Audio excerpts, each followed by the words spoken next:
When I listen to Audible, I'm not drinking box wine on the couch with my schnoodle. I'm undercover at a Parisian gala, hot on the trail of Europe's most infamous jewel thief. There, in the corner, the man with the mustache has red clay on his shoes. The exact same clay from the tennis court where the Sultan's jewels went. Dead ahead! Break into a sprint. This is my stop. Excuse me. Pardon me. Sorry. Go to audible.com. Go to Start Trial and your first start trial. And stories that surround you. Stories that surround you. Welcome to Blog Talk Radio in high fidelity. Join us for today's episode of the Utopian Realities Slope, Save Life on Planet Earth Blog Talk Radio show, bringing you solution bearers with practical, proven, scientific ways to help you eliminate global level irradiation and extinction level threats from your body, and bringing forward the means to restore and sustain global waters, air, soil, and sentient life. Welcome.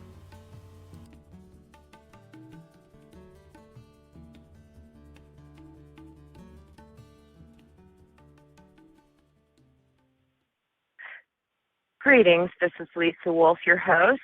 Welcome to the Utopian Realities from Concept to Planetary Restoration, Slope, Save and Sustain Life on Planet Earth, Earth Aid Saturday Solution Bearers Forum, where we give people with real solutions and insights into global transformation and healing a platform to inform you, the listeners, about ways to bring a better tomorrow today. Please join the live chat on the program page, and to ask questions or comments, phone 845-277-9359. Legendary authors such as Jules Verne and Aldous Huxley are amongst the few who bring entire universes to life for us, the audience, using their visionary talent to write stories that transcend our reality, yet through allegory represent in so many ways our world as it truly is.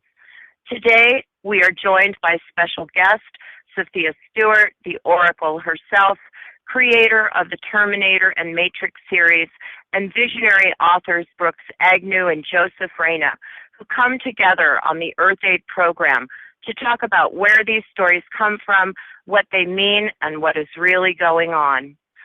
Sophia Stewart has been called a child prodigy, prolific writer, poet, and creative genius. She attended the City University of New York and received her Bachelor of Arts in Journalism with minors in law and psychology. While attending the university, she studied under the guidance of many celebrated authors and writers such as Max Siegel, former New York Times journalist, Emil Kapalia, publisher, editor, essayist, and critic, Paul Cherry, a playwright for Broadway. She served as a PBS intern where she worked with Oscar-winning film documentary producer Perry Miller Adato. In 1979, she moved from New York to Los Angeles and studied cinema at USC. By the early 80s, she'd begun writing professionally, and her association with Janet Jackson led to her involvement in a special project that enabled her to write her first television scripts, My Special Love and Blue Short. During this period, Sophia Stewart also worked at Columbia Pictures in the office of Vice President Dick Ferris. Sophia is an accomplished award-winning poet, having published over 100 poems. In December of 2005, Sophia was awarded the NAACP Rosa Parks Award for her contribution to the film industry.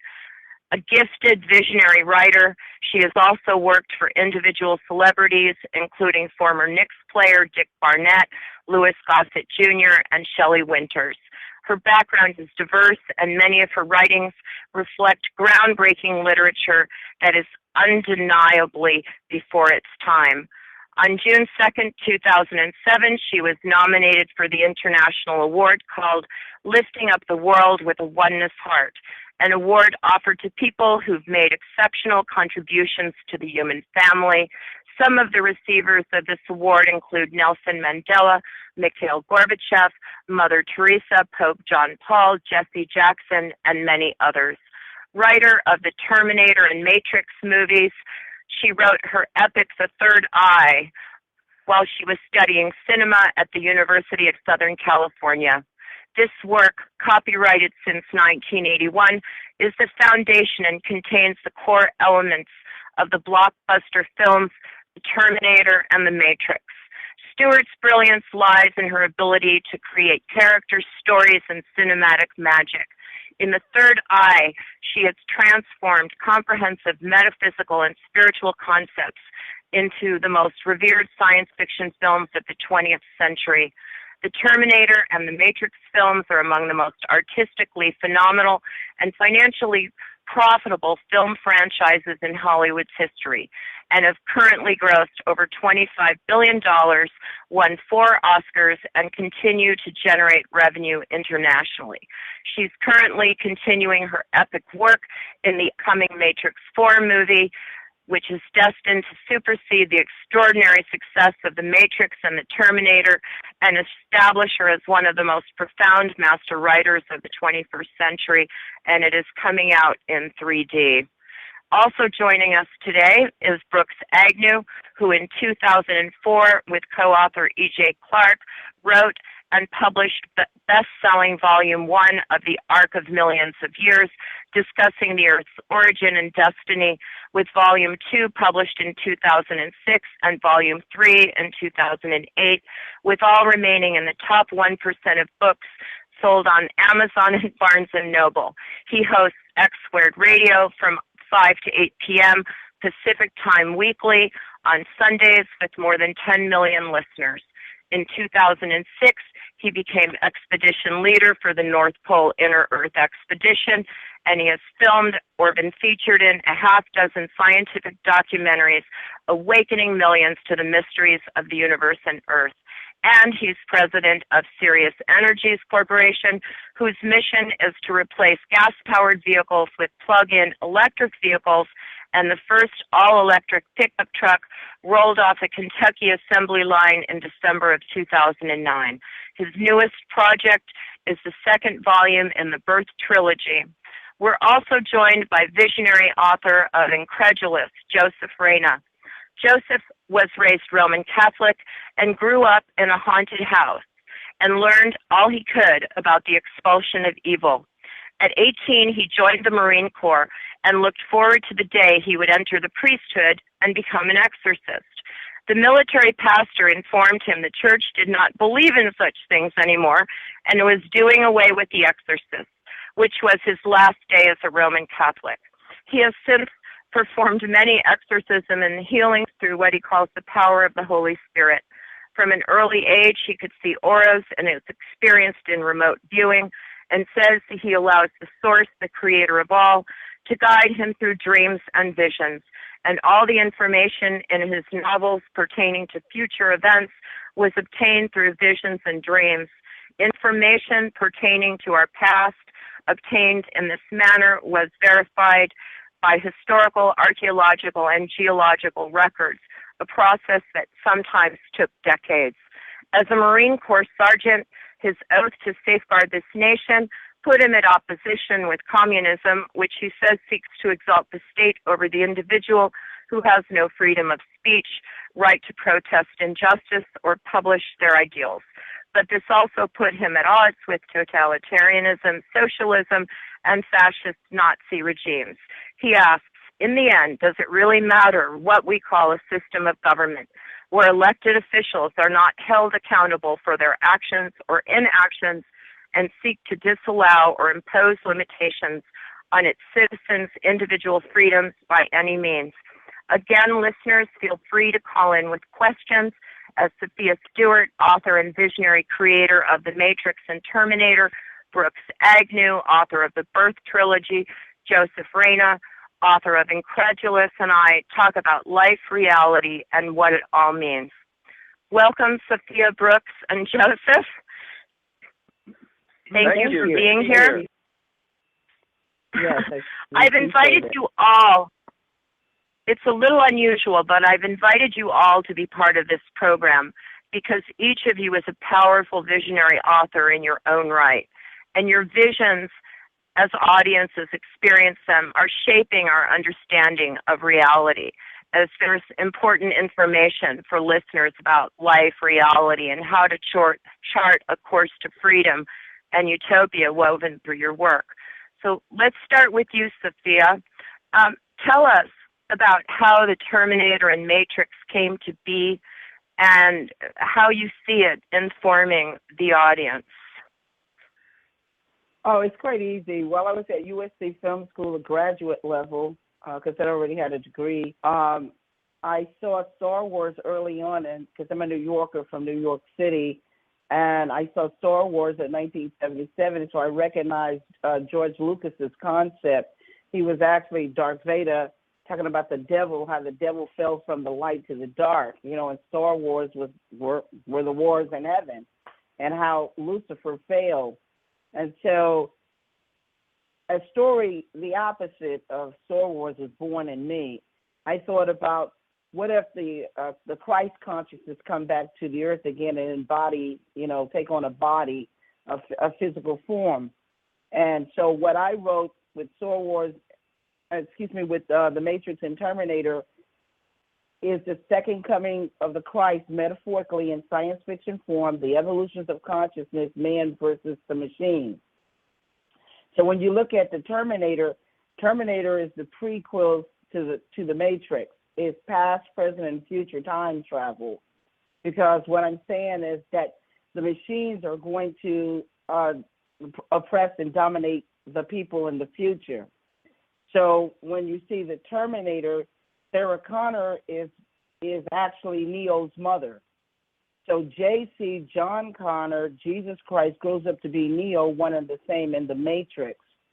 And so the machines know that this child, because of the oracle's prophecy, this child is going to be born that's going to destroy them in the future when he grows up, when he reaches the age of 30. The rebellion or the revolution is going to start. So they send a naked microchip clone cyborg, naked without shame. He time travels to the past to kill the woman, Sarah Connor, so the baby will not be born.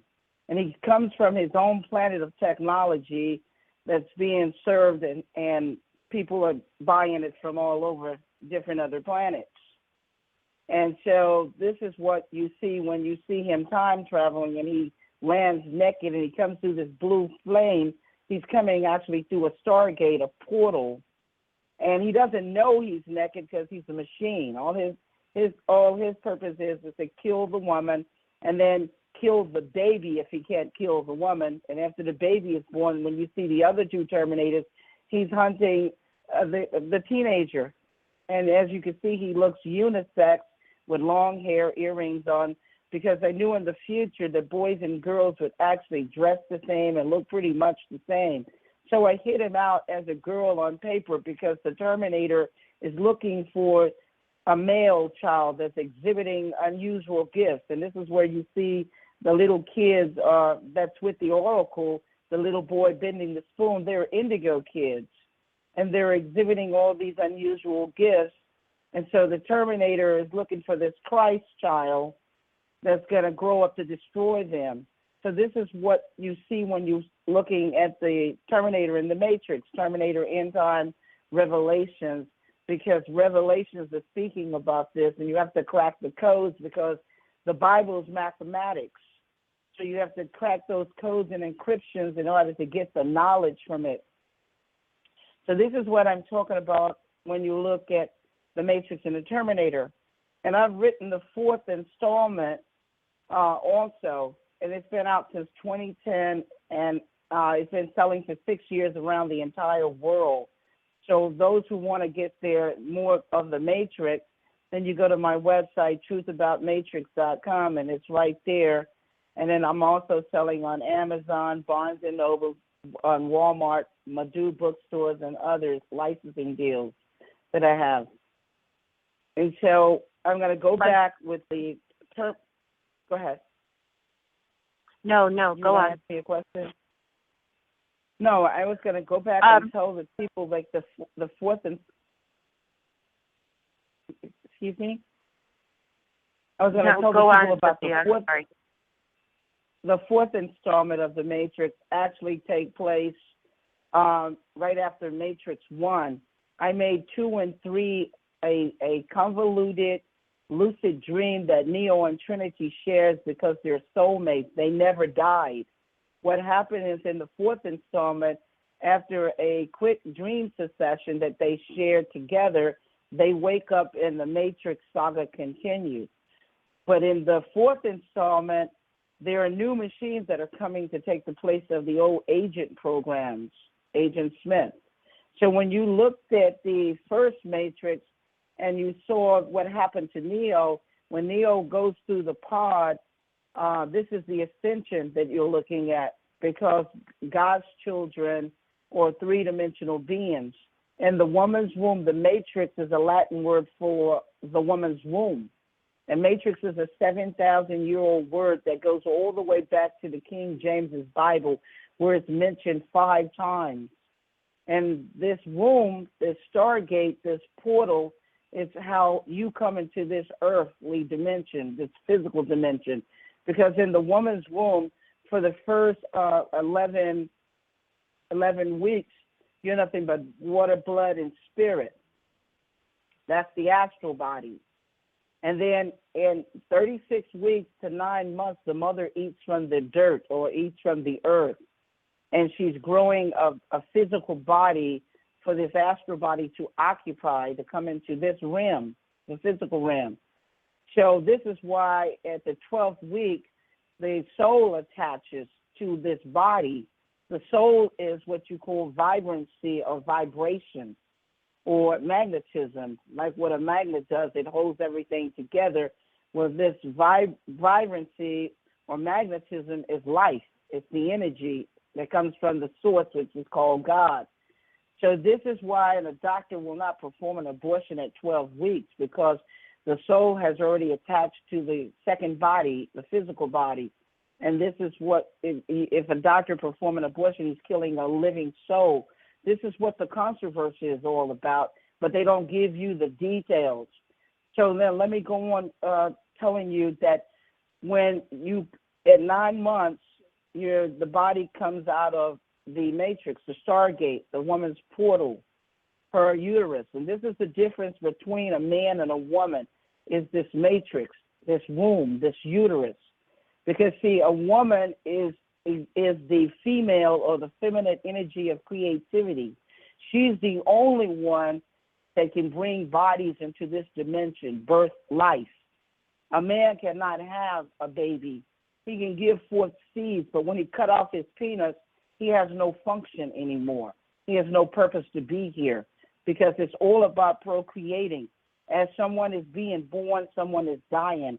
It's just an endless cycle of obedience, because everything is born in a cycle of obedience. The animals, the insects, the moon, the sun, the elements like fire, water, air, and the earth, all of these were born in a cycle of obedience, which they could never break this cycle.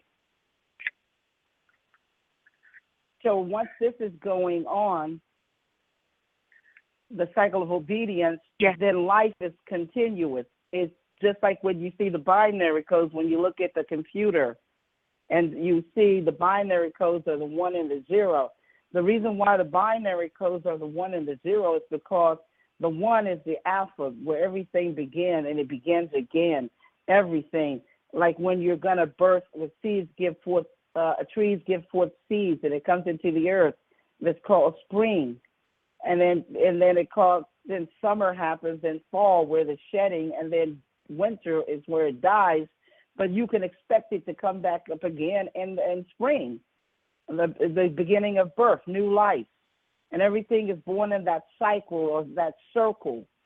And that's where you look at our atoms, the ATOM, not the Adama. So this is what this is talking about. Everything is born in this cycle of obedience, the angels, everything except for man. Man is the only one that has choice. And this is what the Matrix is telling you, that you have a choice. You don't have to accept the illusions and the programs that man has created, the architect, the deceiver, the deception, the illusions that are pulled down over your world. With the Matrix, it's letting you know that all of this is not real unless you perceive it to be real from your own thinking, your own mind, for whatever you think it, because we live in a thought world, Earth is, this giant thought world, and we can think and create because we're co-creators with God. So therefore, we can manifest things. We're the only one that has this gift to create alongside of God, and God says whatever is good, whatever is pure, then we should concentrate our thoughts on those, because we create our own heaven and hell right here on earth by our thoughts and by our acts and by our deeds. So this is what I'm showing you in the Matrix. And so, like I was telling you, the fourth installment of the Matrix, it tells, again, the alien technology that's coming 15 to 20 years from now. Because before, in the Matrix and the Terminator, when you get the third eye book, you will see in details, because the movie can only last 1 to 2 hours, 1 hour and so many minutes, up to 2 hours and 20 minutes or so forth.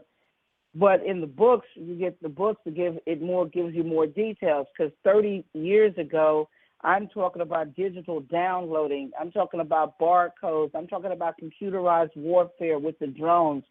And I'm talking about body scanners and food scanners, what is going to happen in the future. And it's a reality. I'm talking about the Illuminatis and the Masons.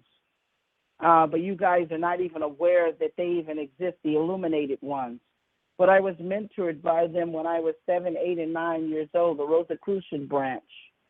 And then I'm going to go on to a little bit about what's happening, is what's coming up in the future in the fourth installment of the Matrix. I'm talking about the virtual penal systems that are coming. There will be no more courthouses, no more judges and jury, because we won't even need them. Because in the future, if you can't control your behavior, they're going to microchip you and scan your whole body and swab your DNA and put it in a big, giant database. And this database is already here. It's called Facebook and all the social networks that you guys are on. That is a database. That's why it's worth billions of dollars to the CIA, and why they paid Zuckerberg and all of them all these billions of dollars. Because they just bought all of you guys' information, where you live, your family pictures, everything. But this is going to be very referenced very importantly in the future, because in Matrix 4, I'm talking how this information is actually physically applied and used. And by the way, the FBI right. and the Homeland Security has autographed copies of my book. And this is one of the reasons when Homeland Security had read about my virtual penal system, they were very interested in the technology of it, because this is what's going to happen to you. In the future, like I said, they have this giant database. They already got all your information. They've already scanned and videotaped you. They will wheel you in on a gurney, and they will put a microchip the size of a pinhead in the delicate part of your brain. And this microchip is a LoJack, so they can track you via satellite, because all these satellites will be in the sky, the eyes in the sky. And they will actually invade your privacy and your security and everything, because they will be able to zoom in on you and videotape you actually committing a crime. So once they have LoJacked you, and you're already LoJacked because you've bought chips. And how have you bought these chips? They're in your cell phones. So you're tracked every day, your locations right now. And the ones who don't buy a chip, Obama has given you free chips. He gave out free phones. Those are free LoJacks. So you're LoJacked right now, whether you believe it or not. You're asking what's going to happen in the future. The future is already here upon you, but you can't see it because you're looking at programs. You're distracted by so many, excuse my language, bullshit stuff out there that you can't see the truth. And the truth is hidden right in plain sight in your face. So let me go back to the virtual penal system so you can really understand what it is. Once they LoJack you, they let you go, because now this microchip that's a LoJack is in the delicate part of your brain. It's no longer on your ankle anymore because they used to have the little one on your ankle bracelet with a chip. So when you go out a certain perimeter, the alarm would go off. Now they can track you if you go to Moscow, Paris, or New York. They can track you, and if you commit a crime, you committed a felony. And once you commit this felony, you've lost your rights under the Constitution.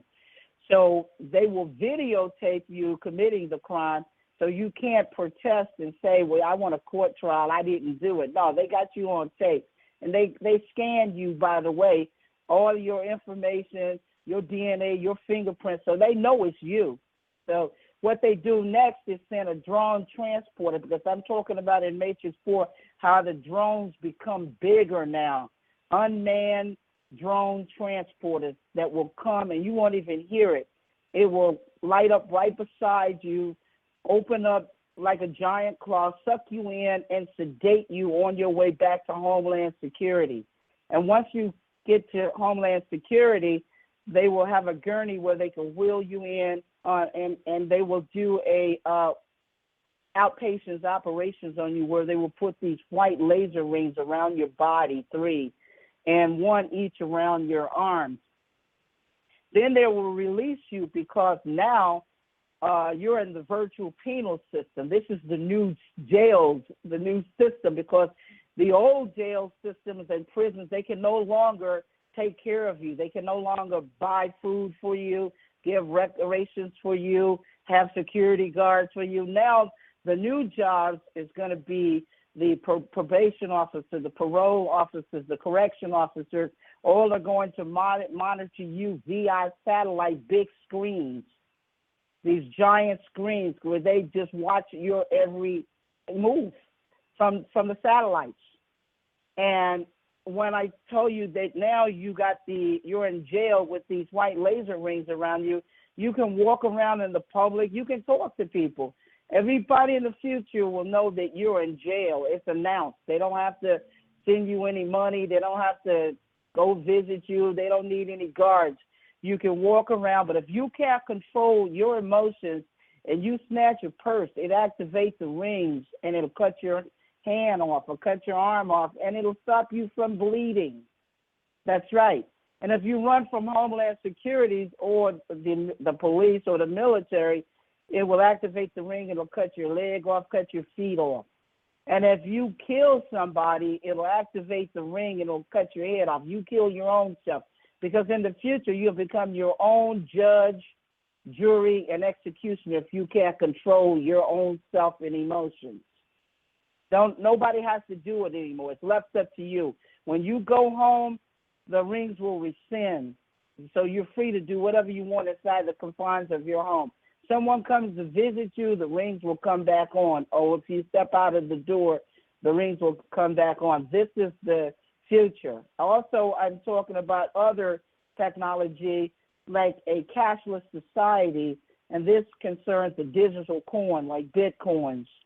In the future, when you go into a store now, they have thousands of scanners all over the store because it's like a big giant warehouse as most stores are.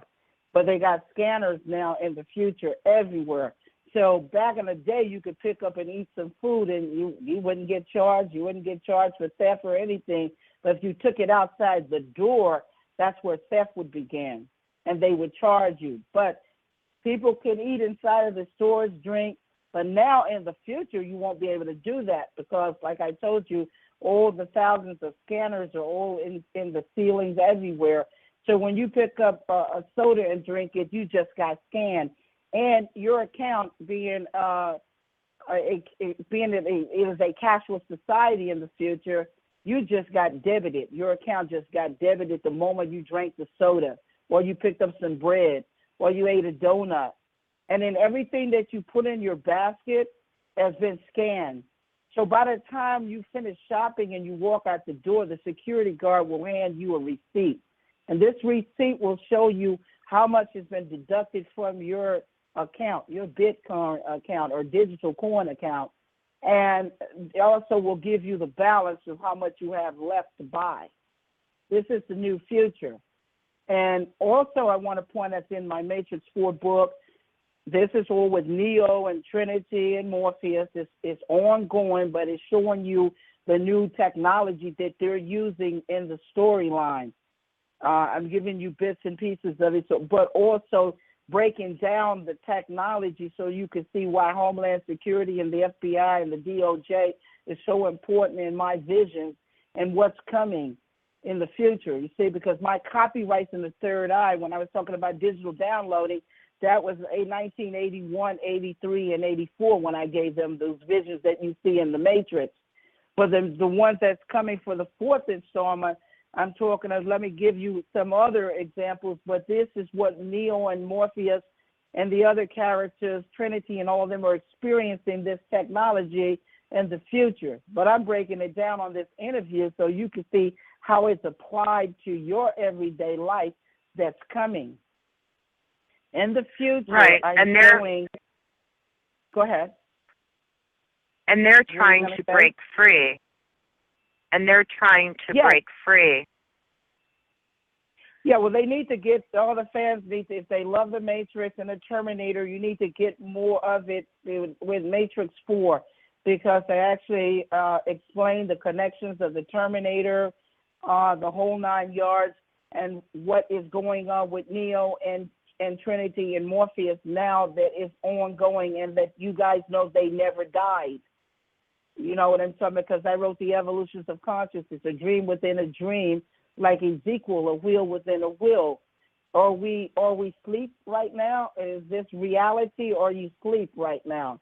Is this a program, or these illusions that you're seeing, or are you seeing the truth?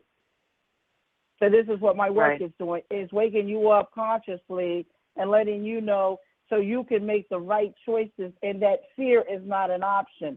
Fear is nothing but false evidence appearing as real. That's all fear is, false evidence appearing as real. So don't be bound or binded by fear, because it's not real. The only thing that's real is truth. So let me get with the truth, and let me get more of the truth. In the future, I'm talking about we will have motion sensors on all the freeways and the highways. And this motion sensors will alert the highway patrolman or the police or anyone of law enforcement that you are either drunk because your car is wavering, or you have taken an overdose of pills medically from your doctor or physician, or you're having a heart attack or something is going on.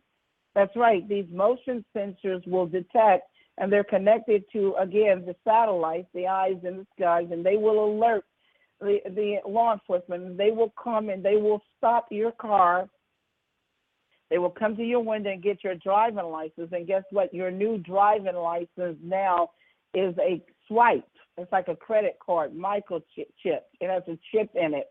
And this chip has all of your data, your information. Again, like the Bitcoins or the digital coins, they can deduct your account because it has your bank account information.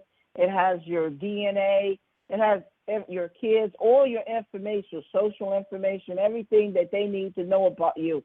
So now they want you to pay because they got your driving license, which is like a swipe credit card.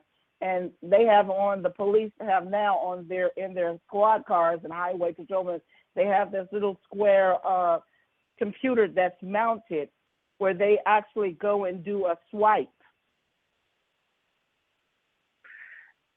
And so, hey, Mama, it's once they do the swipe and everything, they can see all your information. They can debit it your account.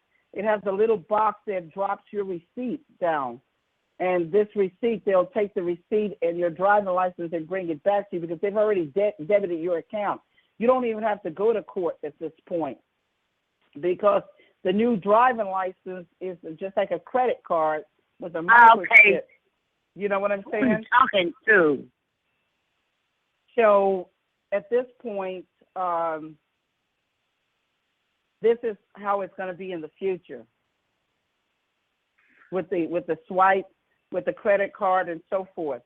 You know what I'm saying? Yes. Sophia, we're going to take a short break, and we're going to listen to a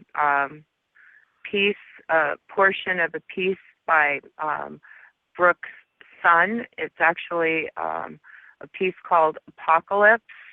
And then we'll be right back, and we're going to also speak with Brooks about Birth One, another present-future vision, and continue this conversation with all of you visionary authors. Thank you, listeners. Stay with us. We'll be right back.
Earth, two Earths, one race for time is true, with the use of fictional characters to help tell the epic story of the ancient union of the polarity.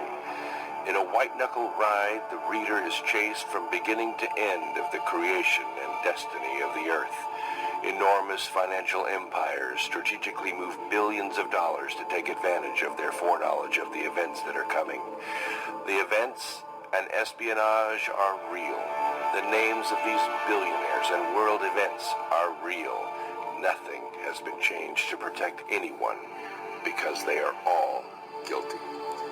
As explained by Dr. Brooks Agnew on Coast to Coast AM with George Dory, History Channel, and National Geographic Channel, planet Earth is made of two planets, one very high frequency and one low frequency, occupying the same space.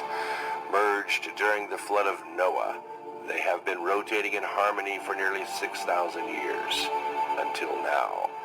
Crafted as a trilogy of major motion pictures, this is the epic story of conflict and conquest between 5 races of beings mentioned in the book of Genesis.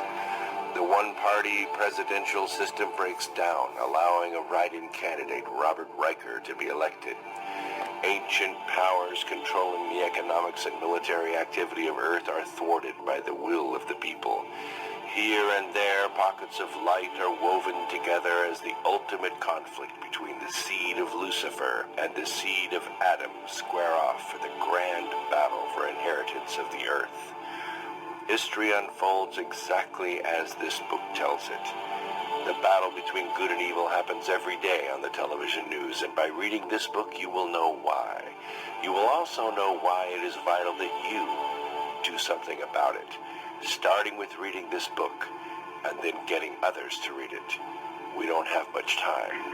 The race is on. Welcome back. We have Sophia Stewart, Brooks Agnew, and Joseph Reyna. Welcome back, Sophia, Brooks, Joseph. Let's turn to you, Brooks. I mean, all 3 of you guests are visionaries, able to see, whether you call it now, it's often referred to as remote viewing, but whatever it is, it's you're able to go and see things and then communicate those for others. Brooks, I'm sure you've seen The Matrix, and talk to us about your thoughts about The Matrix and perhaps how it informs your work, or what is going on as far as you see it. Well, first of all, I have to say I have to change modes out of a mode of reverence and almost humble worship of Sophia's work, because I grew up during that time, and I kind of received the same energy from wherever it comes from. Let's call it the source or creator that she received, and each person interprets this in a different way.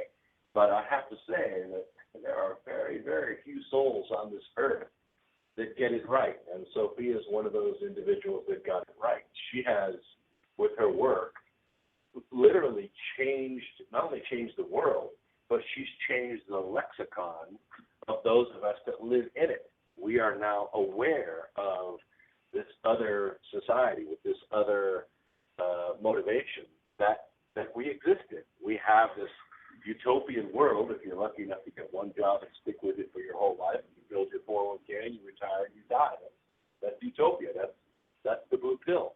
But there are some of us who wake up and we say, wait a minute, there are a few people or a few intelligences, in my book it's the Nephilim, who are introducing this great technology to the greedy and the lustful souls in this world, which I call the seed of Lucifer. And they have had a eternal goal of capturing all of the souls that are on the earth, hopefully without firing a shot.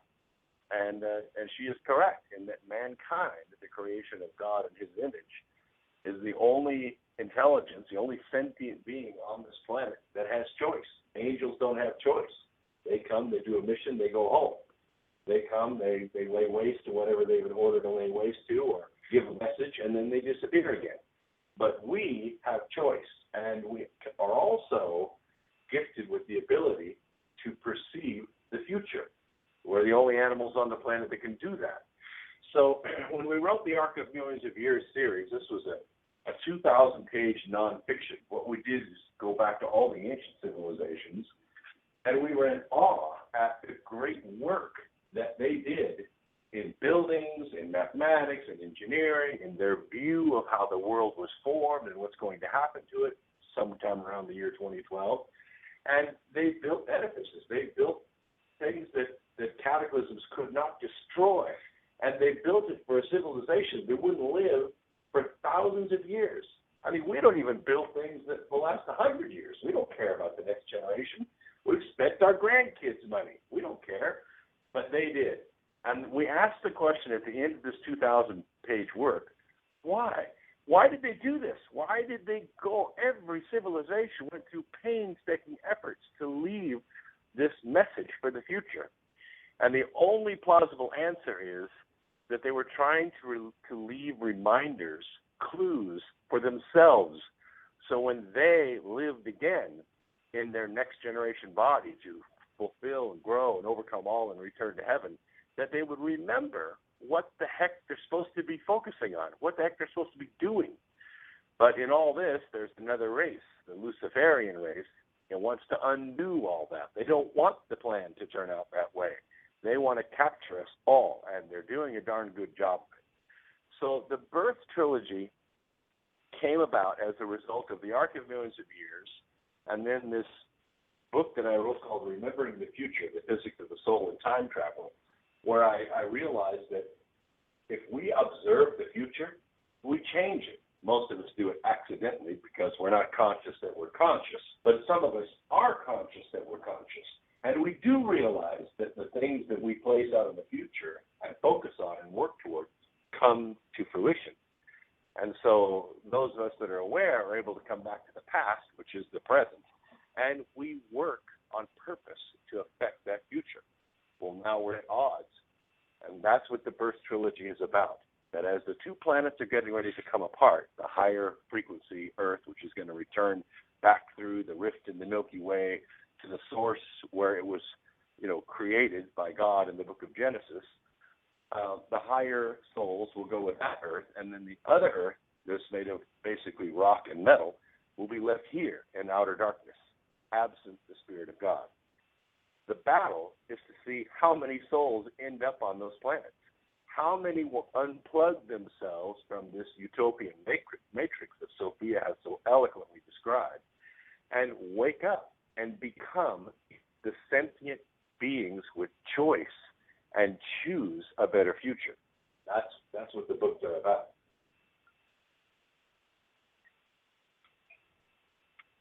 Okay. So I was waiting for a question. Okay. 2 planets. You're speaking that this is literal? Yeah, in atomic physics, when you get down to the atomic level of Earth as a planet, in fact, most planets are not very dense at all. The neutrino can pass through a light year of solid Earth and not hit anything. There's a lot of space in between all the matter that makes up Earth. In that space is another Earth, a higher vibrational Earth that we have a symbiotic relationship with until we kill the light inside of ourselves and we become, part of the matrix, so to speak. So what happens in the first book is this sort of ragtag team of misfits comes together in a very auspicious way to form a team of various talents to undo this matrix that the Nephilim, who are still here on the earth, who are still giving the oligarchs, the Luciferians, the technology that they need to enslave all of mankind, both the past mankind and the future mankind. If they can tempt man to destroy himself or to enslave himself, then they have won, and the Creator loses. And this is the battle that's going on right now. So the first volume is designed just like a big screen movie. It's got chase scenes, it's got love scenes, it's got all the basic plots of any movie in it. And then the second volume takes off from there as we begin to reveal the Nephilim, how he works through generals and presidents and bankers and hedge funds and people that print money out of thin air, and the interweaving of this digital system to try to force every bit of freedom into one system from which there is no escape, or seemingly no escape. In the meantime, this team is trying to awaken the world and all the people in it that this net is being thrown over them, that they can be part of it, and very soon they're going to be ensnared by it, and there will be no more liberty. The definition of liberty is escape. Any system has to provide a method of escape for the person who wants to exert his free will. But as we have seen, what the motivation of the world leaders is right now is to clamp down on that liberty, because unless you haven't been watching the news lately, there is no army anymore. There are no navies, no air forces that are going to go against each other. They don't have to have that anymore. They can do this with individuals. One person can kill 3,000. One person can kill 11 here, 10 there, 20 there. And you never find them because they die in the process. So they never live to tell what's going on. It's by design. The whole advent of the murder-suicide is the way of covering their tracks. We always marvel at the presidential candidates. Some of them have a long trail of bodies behind them. Why is that? Because dead people tell no tales. So if they won't kill themselves, which we affirmatively call arkancides, then assassins are sent out to kill them. If presidents will not bow to the mighty World Bank and the IMF, simple enough. They either impeach them or they assassinate them, and the next person steps up. So we're seeing this giant matrix of power and greed and lust and wickedness come to power right before our eyes. And in our country, it's been actively at it for about 83 years since the election of Franklin Delano Roosevelt. Now, it is so powerful, it is so amazingly powerful that it doesn't have to hide anymore. It can come right out on the mainstream news and say, yeah, we bribed him. Sure we did. Sure we smuggled the money. Yeah, we killed that person or we left that person to die. No one is going to do anything to stop them because they are so powerful. But what they cannot stop is that there is a time when these two earths are going to come apart. And that's what the third volume is about. When the planets begin to separate, they come out of harmony, like it is said in the scriptures and basically every ancient tradition. Sooner or later, the wicked will be divided away from the righteous, the wheat from the tares. There's all kinds of parables in every tradition you can think of. Sooner or later, they will be separated, and the Creator will come to harvest. And when he harvests, he's going to take the tares and he's going to put them together someplace else, and they're going to go through their own hell, so to speak. Hell was actually created by churches to make people afraid, but doesn't really exist in that form. All they're really doing is dividing you away from the inheritance that you could have as a child of God. That is your true inheritance, but you're being robbed of it by the firstborn. That is to say, Cain, who's the father of the seed of Lucifer, the Nephilim, who are angels who felt like they should have a lot more control over the earth or over the creation of man than they were given, and Lucifer himself, who actually came to the Garden of Eden and tried to upset the plan that the Father had taken or put into place. As soon as the seventh day came around, if it was a day or 1,000 years or 10,000 years, it doesn't matter. It was a period of time. Lucifer moved in and said, well, there's no God here, so I'm going to go to work on the spirits and the bodies of Adam and Eve. And it only took him a certain amount of time, he was able to undo that creation. And that's been the fight ever since. And so this mighty amount of energy, this higher frequency, full of information, is being poured out on the earth all the time. Some people, most people, hear nothing. They're so deep into the blue pill, they can't understand what's going on. They think the world they're in is real. But there are a few, the red pill people, who say, this isn't real. You know, we've had our Truman Show moment. We've seen that we're in a theater, and we live for a few microseconds that we slow down to be 100 years because of our ability to perceive things. But in that period of time, we have choice. We can choose. We can become creators ourselves, or at least an integral part of the creation. And the people that realize that know they don't belong here. This world that we see right here, where the oligarchs have stretched little wires all around the world, and then they've said, you have to live within connection of one of these wires. You can't live where you want to live. You can't eat what you want to eat. You got to eat our food. You got to buy our energy. You have to drive our roads. You've got to fit into this matrix. But we don't belong here. We sense that from a very young age. Now it's about 9 or 10 years old. These kids are waking up, and they're seeing, as the little boy in the Matrix said, the real realization is there's no spoon at all. He's trying to tell us that this whole thing, all these atoms that make up this world, is only a very, very small part of the universe.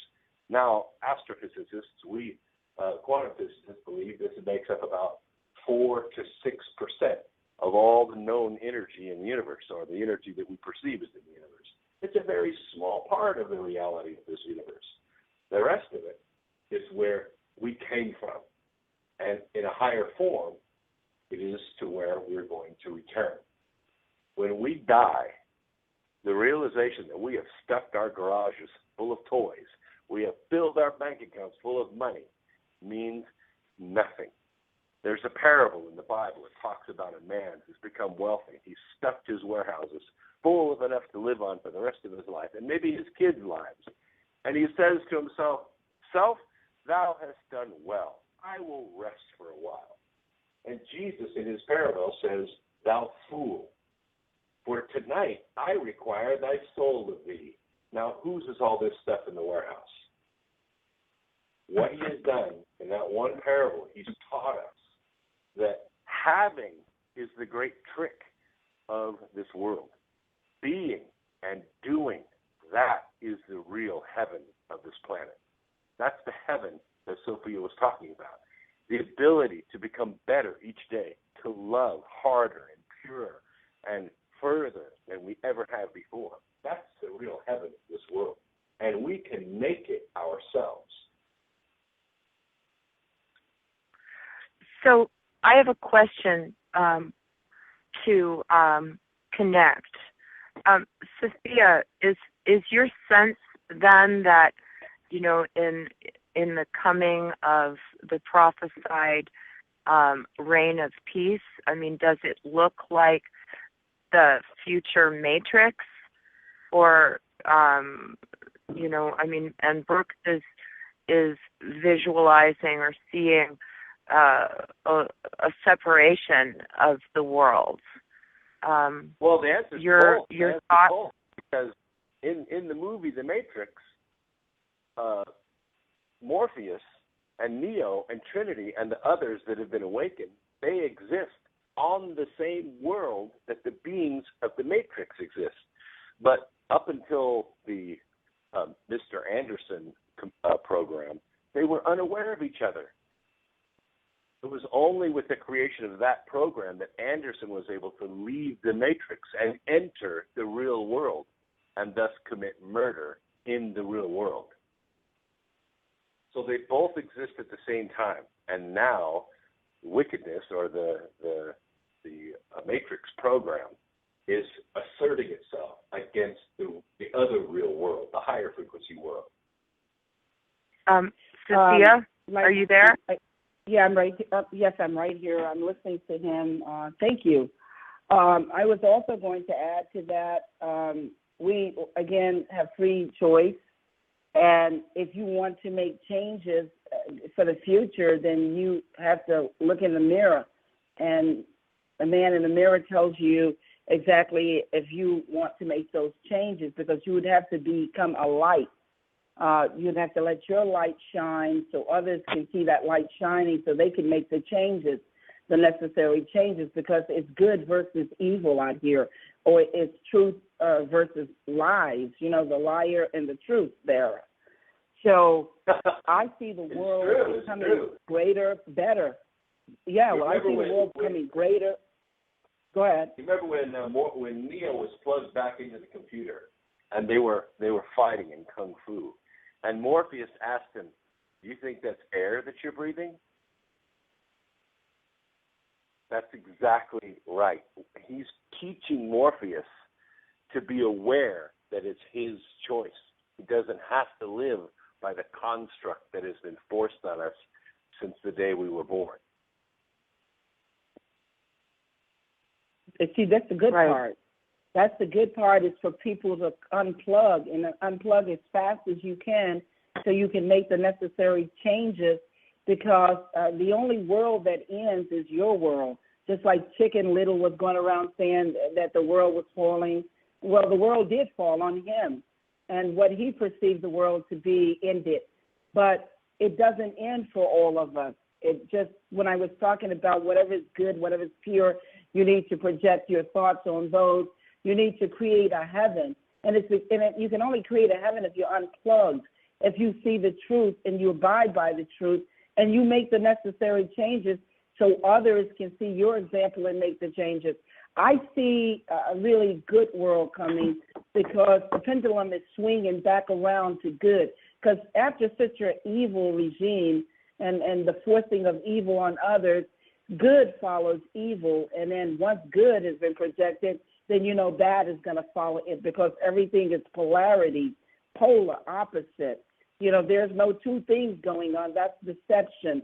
That's what you call duplicity, duping, because there can only be one good. And if you look in the car, the only thing that is propelling that car is the one battery. But the one battery has two charges. It has a positive charge, meaning it goes forward, and it has a negative charge that goes backwards. And when it's going backwards, your car is burning up, burning down, not working. And when it's going and flowing forward, it's a great day. We're driving our car. We have a wonderful time. Well, such is life. That's what's going on here. There are people who are in ignorance, and ignorance is not a bad word. Look at the word ignorance. It just simply has, it's sitting inside of it, it's ignore, the word ignore. You're ignoring facts that you should know. This is where ignorance come in. A lot of people don't want to think for themselves. They rather take the blue pill and go on like Cypher and know that they're not eating steak, they're eating mush, but they rather accept the lie. Do you see what I'm talking about? Because they're involved in peer pressure. They want to follow others. They want a king, a president, someone to make decisions for them. They don't want to make any choices and decisions on their own. You change your own circumstances. It's probably just like the Wizard of Oz. The Wizard of Oz was a warlord, and he would enslave you because Oz, O-Z, is ounces. He would enslave you because it's talking about flesh, a person, how much they weigh. And what was Dorothy doing? Dorothy was going to the wizard or the government because she wanted a home. And home is inside of it. Home is where you lay your head. Home could be anywhere you choose on this earth. That's your home. And the straw man, he was going to see the wizard, the warlock, the government, because he wanted a brain. Well, you don't even know you got a brain until you use it. And the lion, he was going to the wizard, the warlock, the government, because he wanted some courage. Well, get your ass into a fight. You'll find out quickly if you got courage or you're a coward. And the Tin Man, he was going to see the wizard, the warlock, the government, because he wanted a heart. Well, you can't get a heart or love unless you give it to someone. And it doesn't matter if it comes back from that same person that you gave it to. It has to come back like a boomerang, even if it comes back from someone you least expected. And that's where you find your heart, because you've given love. And once you've given love to anyone, that love has to come back to you. And following the yellow brick road was, go ahead.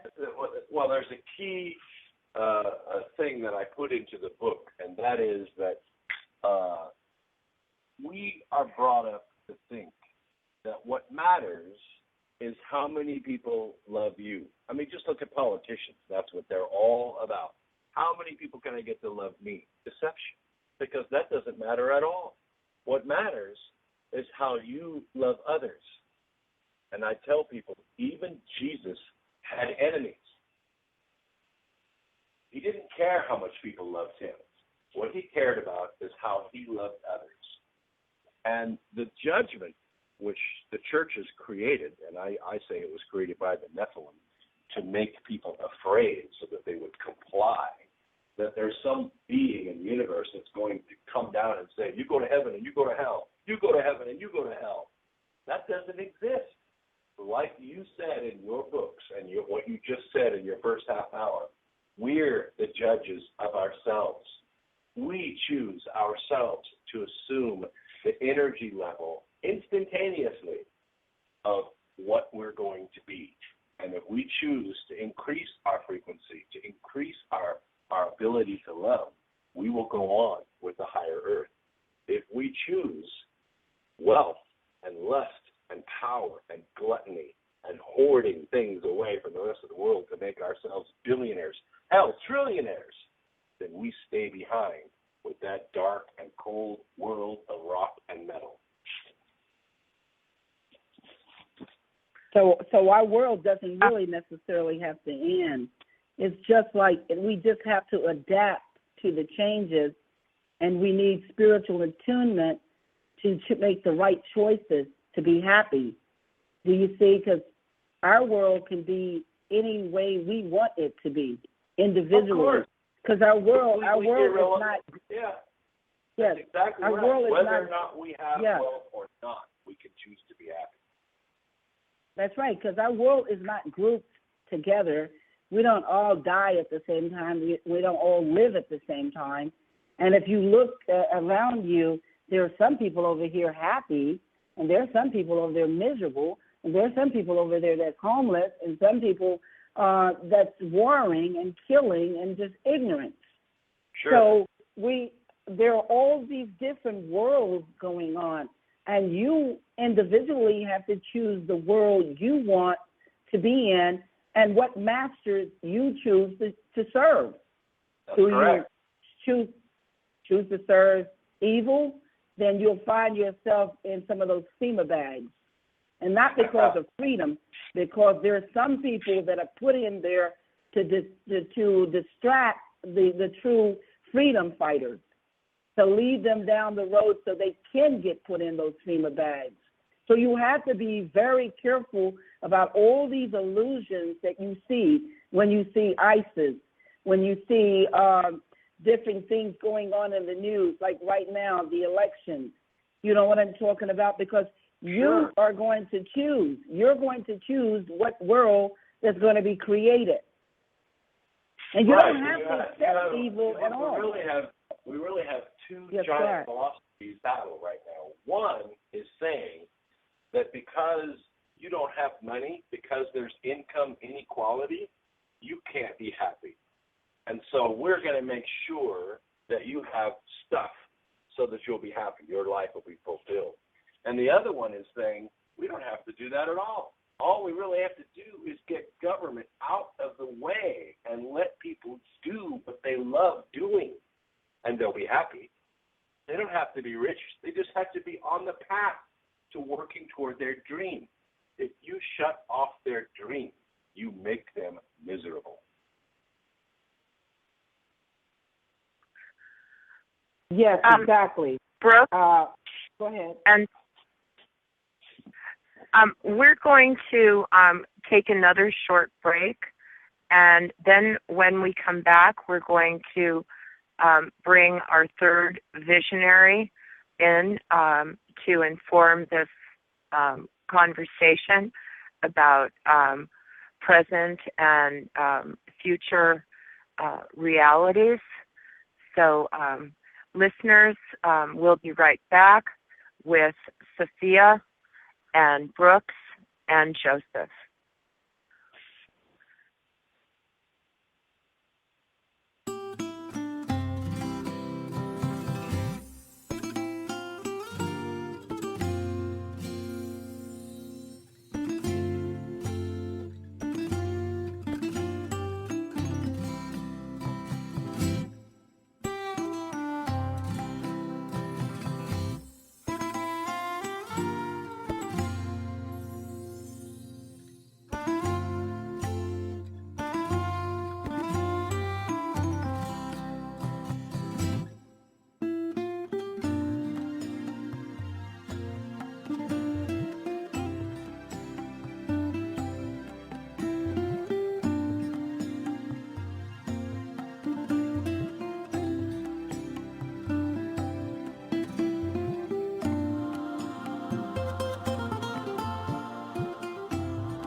Go to foliumpx.com or call 855-365-4867.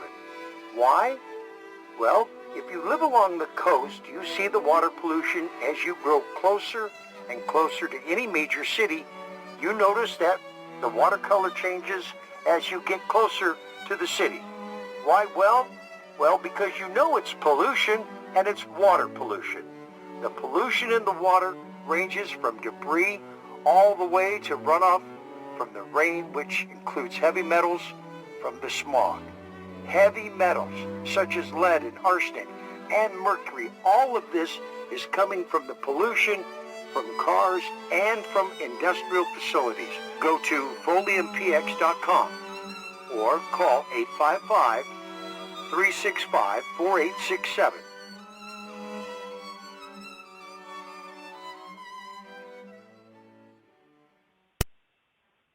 Welcome back, listeners.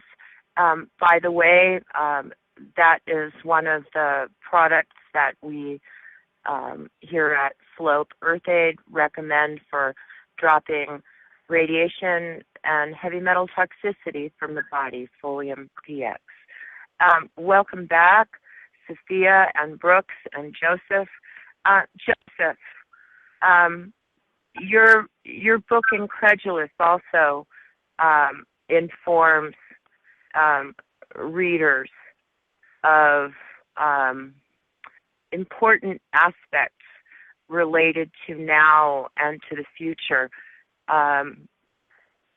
in giving us a picture of what we're dealing with and how to choose our path forward as we all seek utopia in our lives.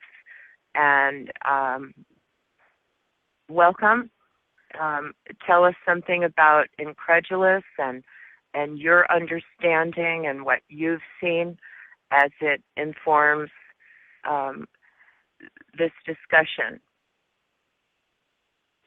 Well, thank you. You can hear me okay, right? Yes, we hear you. Can you hear me? Yes. Hello? Yes. Okay. Yeah, done something here where I wasn't able to communicate with you, but I could hear you really well. The work I did originally wasn't going to take the future into the book itself. It was supposed to be about our past, and it dealt with the crucifixion of Christ, something that had troubled me because the moon, according to accounts of the crucifixion, the moon left orbit, blocked the sun for over 3 hours on that day, and then caused a second eclipse at night. This was recorded by historians. That concerned me because I was pretty sure the moon is artificial based on the evidence of it. And anyone who wants to look up, there's a book called Our Mysterious Spaceship Moon. Look up Hollow Moon. There'll be a tremendous amount of information on the web, mostly from scientists who disagree with the age of the moon and that it should even be there. Anyway, I've since discovered that our future is quite glorious. Apparently, we're unlike any other species in the galaxy, and this illusion of separation has somehow made us more godlike in a sense that we believe we're separate from Creator, which all the masters have tried to sort of reach that in other worlds and really weren't able to. But here you immediately get it's beaten into you almost that you are individual, you need to sleep in your own room and be responsible for your own actions. And that somehow transforms, it transitions when you leave here and you stand before Creator, which is all. There's no separation. Everyone's one, the same one. But you somehow retain your own awareness, your unique awareness, which is your unique aspect of Creator. But you retain it there, where normally in meditation you tend to lose it there. Anyway, what I discovered was that something horrible happened in the future. And when Christ came here, there was a Christ. And my book is written as fiction, but there's tremendous amount of data that went into it. I did not add the footnotes because it would have added about 150 pages of footnotes to the back of the novel. The interesting thing was that he didn't come here to save sinners. I found no evidence of that.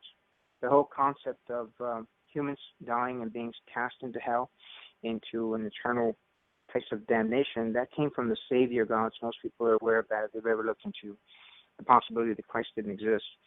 But the concept of hell is not in the Judaic writings. There's something called Sheol, which is in one way translated into a low place or a ditch. And another word for it is the realm of souls. And the realm of souls does exist, but it is not a place of torture. It is not a purgatory. And that is apparently where we go. So there was no hell. There was no reason for Jesus to be dying for sinners. He came here to give us an example, because we would need an example of what to be like if we were going to make this transition that's coming up. That being becoming a light body. Anyone who's familiar with David Wilcock's work knows that he did a lot of research on this and documents that there's over 150,000 accounts of individuals becoming light bodies in the Far East. They call them rainbow bodies. And he said in order for them to become this rainbow body, for 26 years, they must dwell only on peace and love and kindness towards others, and then the transition will happen. And there is overwhelming evidence that Christ was there during the missing 18 years. You just Google that if you want. Christ in Persia. There's a book called The Missing Years of Christ, and there's other information about Jesus in Persia, Jesus in India, videos on that as well. He was there. He did study in the monasteries.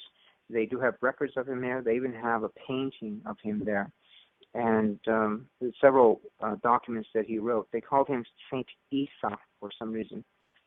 Anyway, Jesus accomplished that, the transition to the light body, in 3 days. That was the whole point of the crucifixion, I think.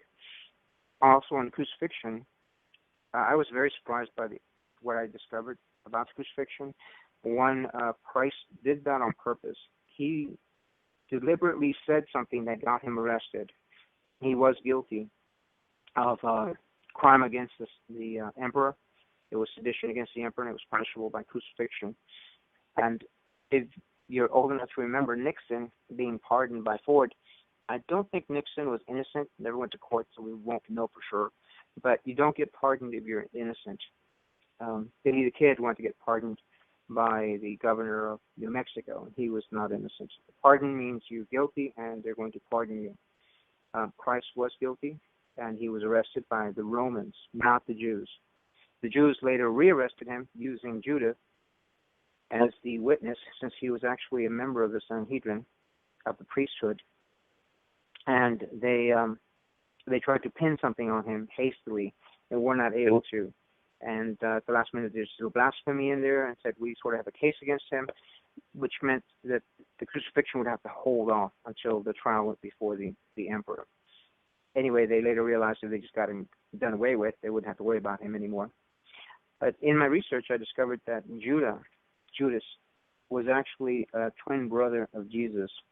There are legends of a twin, and Da Vinci, when he painted The Last Supper, on the left side of Jesus is an identical-looking individual. There are also 13 men in the painting, if you do not count the woman sitting to his right. That is a female.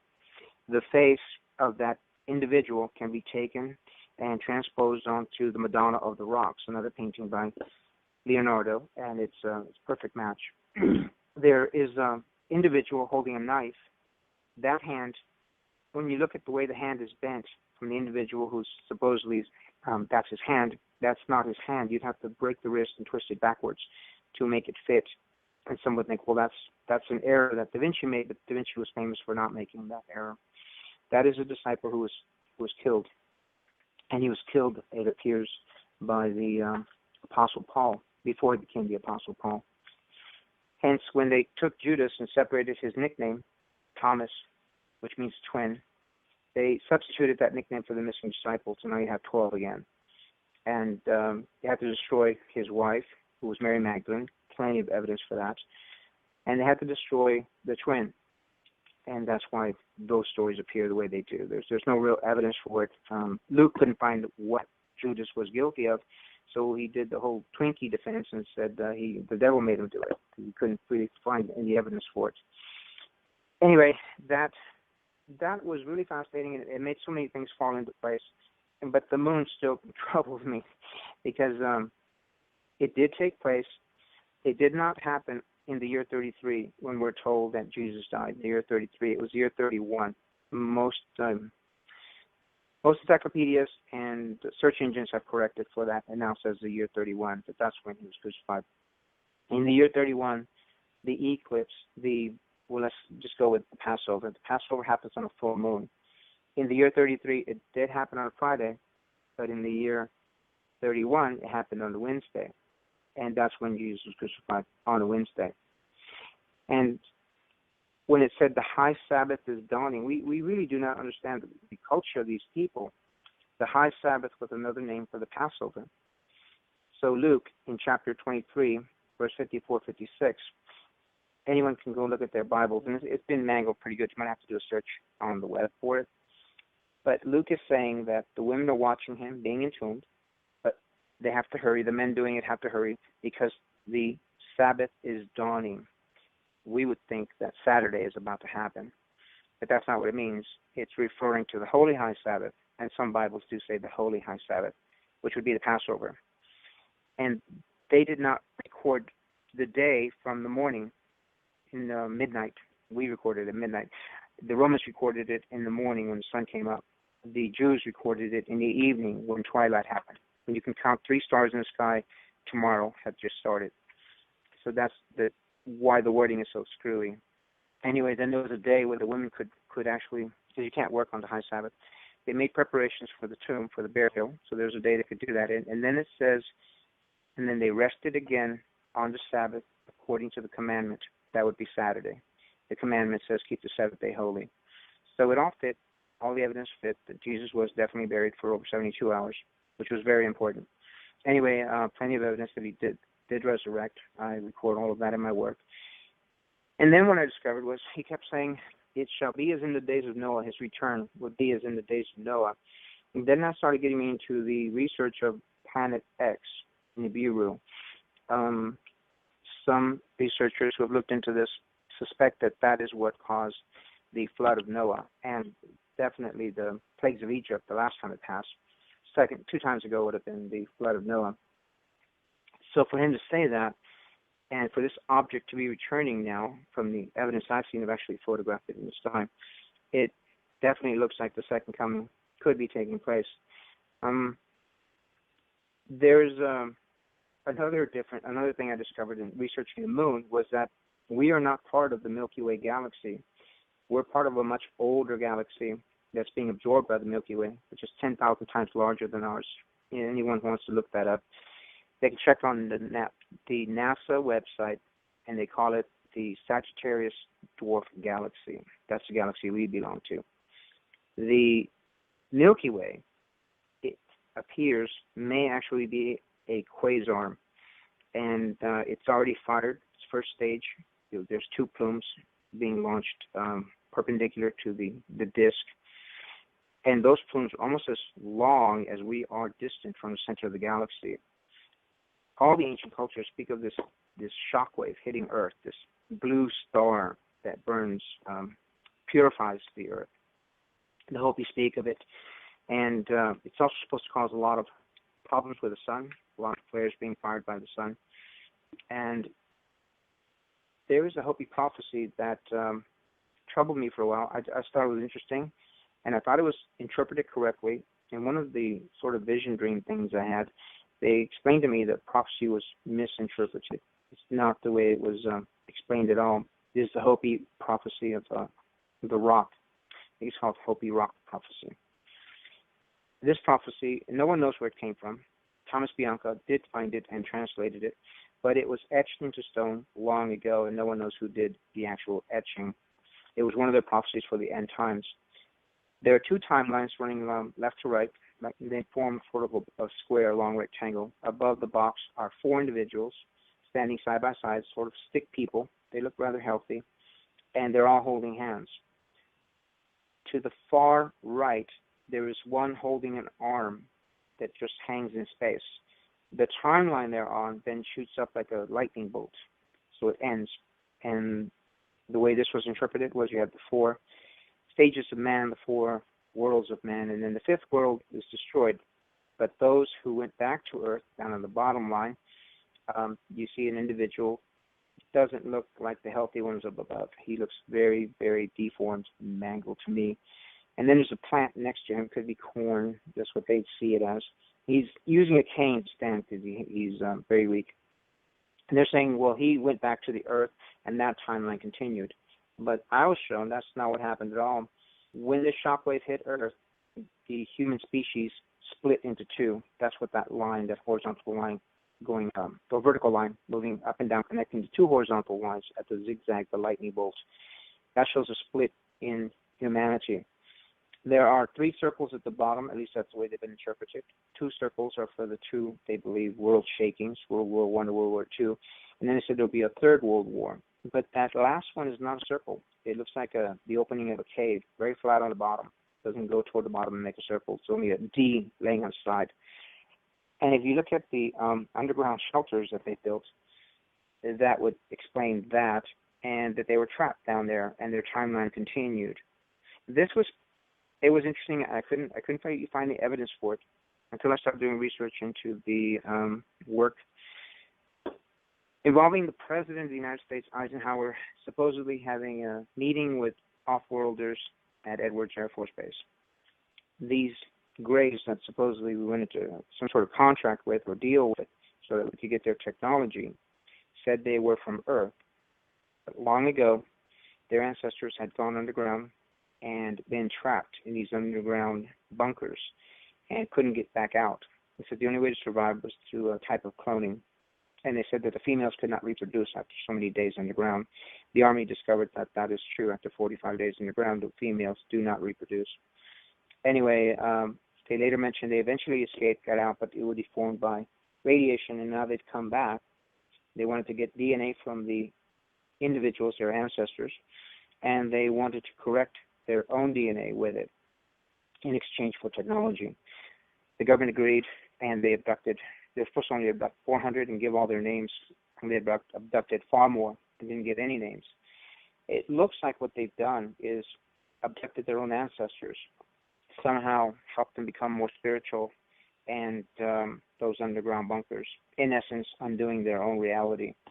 I suppose that's why it might have been permitted if this actually took place. At any rate, the Hopis, showing the 4 individuals on top, the one where they just saw one arm, that is the raise in vibration, the raise in frequency. Similar to what Christ spoke of when he said in the second coming, there would be one standing there, one taken away. This shock wave that's coming to Earth from the center of the galaxy as it goes quasar, if it is coming to Earth, it appears to be, there are suns going supernova in its wake, would cause the human body to become a light body in a fraction of a second. And Christ did say that we would become, I would say, we would do everything he's done and even greater works. So he was an example for, I believe, for what we were to do in the future. And this also would have to tie with his coming. He's obviously would have to be here. This object, I know Brooks believed that it was here once upon a time, but he's not so sure now because the evidence, it's not stacking up. The evidence shows something is perturbing our system, but there's no real hard proof of it. There is a book out there you can find in most major universities. It's called the New Illustrated Science and Invention Encyclopedia. In book 18, page 2488, you will find a diagram of this object and how NASA discovered it back in '83 using the Pioneer satellites. At that time, it was inbound and 1 billion miles past Pluto. It has now gotten on this side of Jupiter, and I believe it has actually crossed the ecliptic. The sun is now firing lightning. If you follow any of the Thunderbolts project work, you would see that that's exactly what should be happening. Anyway, I believe that our future has to do with this glorious, almost second coming awakening thing. Those who are not awakened, when this object starts coming in the sky, when you see it as a blue star, it'll appear just over the tail of Scorpio, if that's where the shockwave is coming from, and that's where it should be coming from. The ancients all pointed to that location and said that's where it would arrive from. It will appear as a blue star, and then it'll start getting bigger and bigger until it pretty much covers the sky. And that's why in the Gospels it said men's hearts will fail them to see what is coming to Earth. But it is nothing to fear. It is the energy that will transition us. It is a frequency so high, I guess love would be about the closest you could get to it in human understanding, that when it strikes Earth, it will literally purify Earth. And again, Revelation goes into that. It says that there would be sort of, it calls it a lake of fire, where all evil is destroyed for all time. And I don't know that it's destroyed for all time. I'm looking at the work of Brooks Agnew, and it looks like it will split, because one, they'll be left and the other one will be taken. It's not a judgment. It's just when the shift happens, I think that's the catalyst for the shift. The one world will go into a higher dimension, and the good will go with that. And the ones who simply cannot be that way, I guess they have to work at it longer, and they'll remain on the other world, the lower dimension, the lower frequency. Anyway, would you say that? Can I? Go ahead. Yes, go ahead, Sophia. I was going to inject that what he was talking about in Revelations probably have already happened, because what he's describing, he's talking about it's going to be a future event. But that's what happens every 100 years or every 1,000 years here on Earth. We all transcend and we become greater with greater consciousness, and the frequency of change is always happening, whether we are aware of it or not.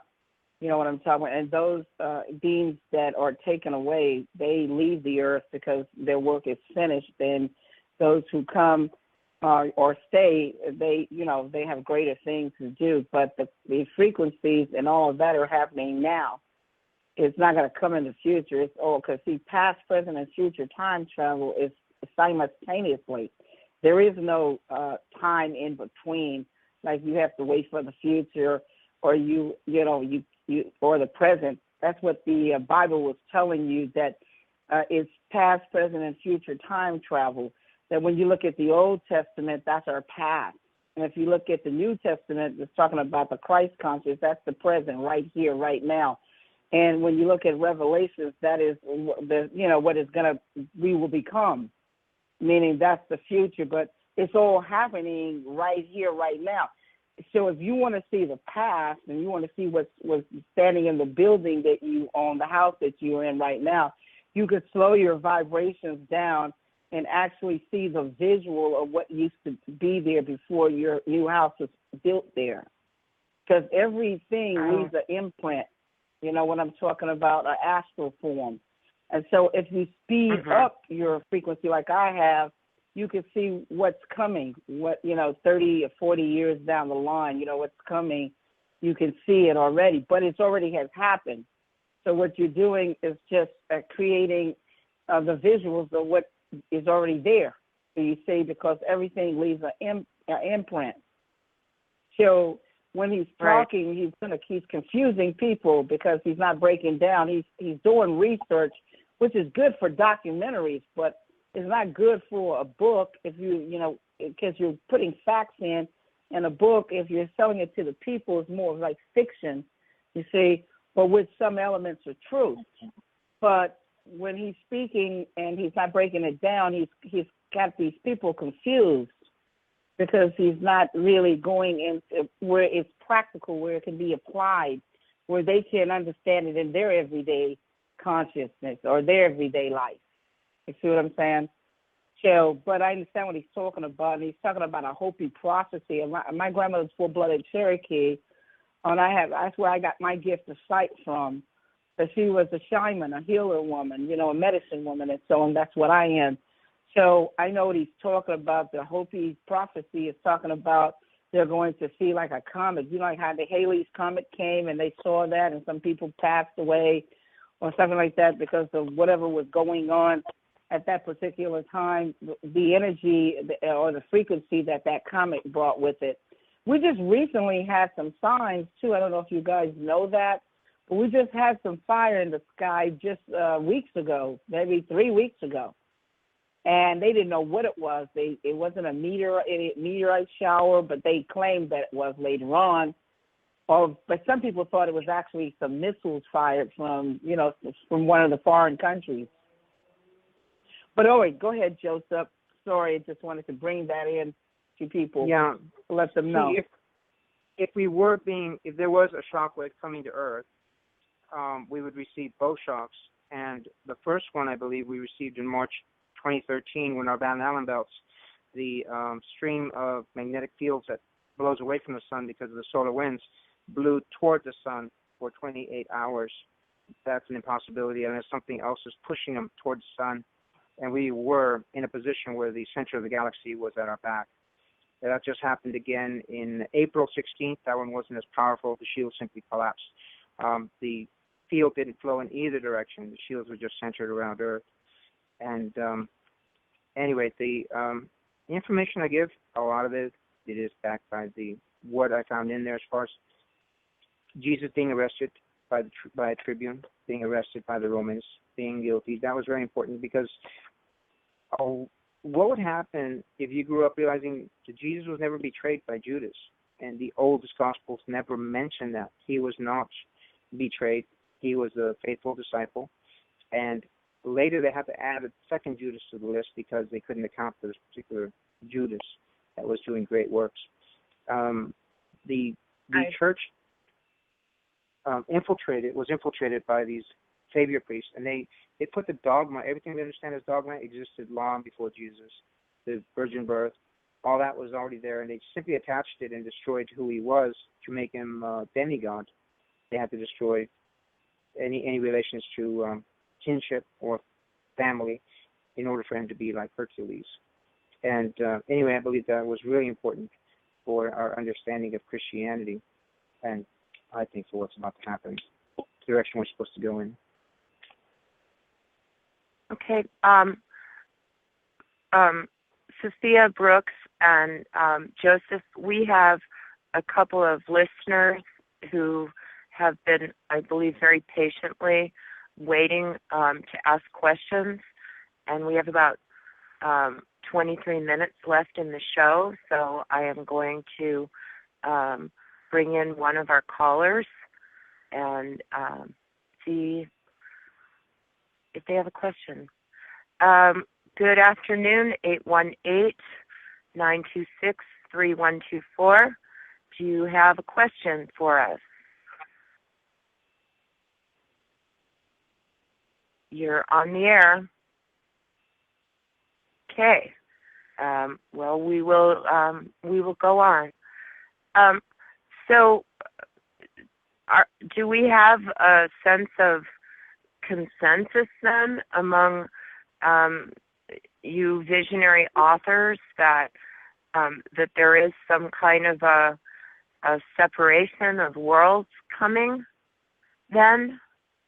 Well, I would like to address one thing. When he was talking about the ascension, Joseph, when he was talking about the ascension, well, I'm talking about the ascension and the Matrix, where Neo is going through the pod and he is being cleansed. It's the baptismal. His human side dies, and then he's elevated into his fourth dimensional body, where he's flying now, and he's able to touch a mirror, go into other dimensions, and avoid the bullets because they have no effect on him.